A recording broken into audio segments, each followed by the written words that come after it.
क्या आप भी उन्हीं व्यूअर्स में से हैं जो एपिसोड 19 देखकर सोच रहे थे कि अनस आखिर कब अपने लिए स्टैंड लेगा।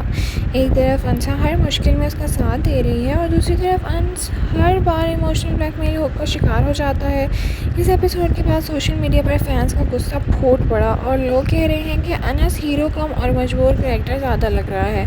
तो आखिर एपिसोड 19 में ऐसा क्या हुआ जिसने व्यूअर्स को सब्र जवाब दे दिया। आइए करते हैं रिव्यू।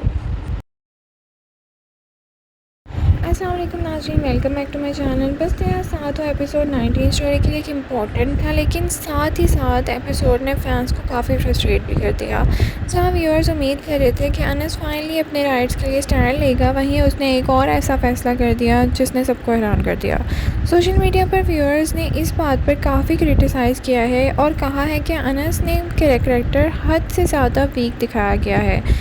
एपिसोड का सबसे कंट्रोवर्शियल मोमेंट तब आता है जब अनस एक बार फिर ताया अब्बू के इमोशनल ब्लैकमेलिंग के सामने हार जाता है और ग्रैंडफादर के बार बार समझाने के बावजूद उसने अपने हिस्सा छोड़ दिया और ऐसा फ़ैसला कर लिया जिसने व्यूअर्स को बहुत नाराज़ कर दिया। फैंस का कहना है कि हर एपिसोड में अनस को सिर्फ सफ़र करते हुए ही दिखाया जा रहा है, जबकि उसके पास लीगल और प्रैक्टिकल ऑप्शंस भी मौजूद थे।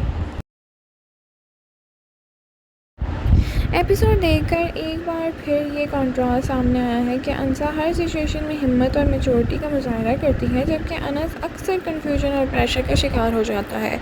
इसी वजह से कई व्यूअर्स को कहा कि असल हीरो तो अंसा लगती है, क्योंकि वो हर मुश्किल में अपनी सेल्फ रिस्पेक्ट और प्रिंसिपल्स पर कॉम्प्रोमाइज़ बिल्कुल भी नहीं करती।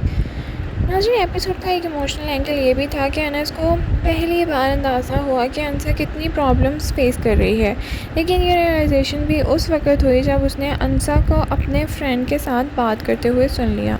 व्यूअर्स ने इस बात पर भी तनकीद की कि अनस को इतनी देर बाद अपनी बीवी के जज्बात समझ आए हैं।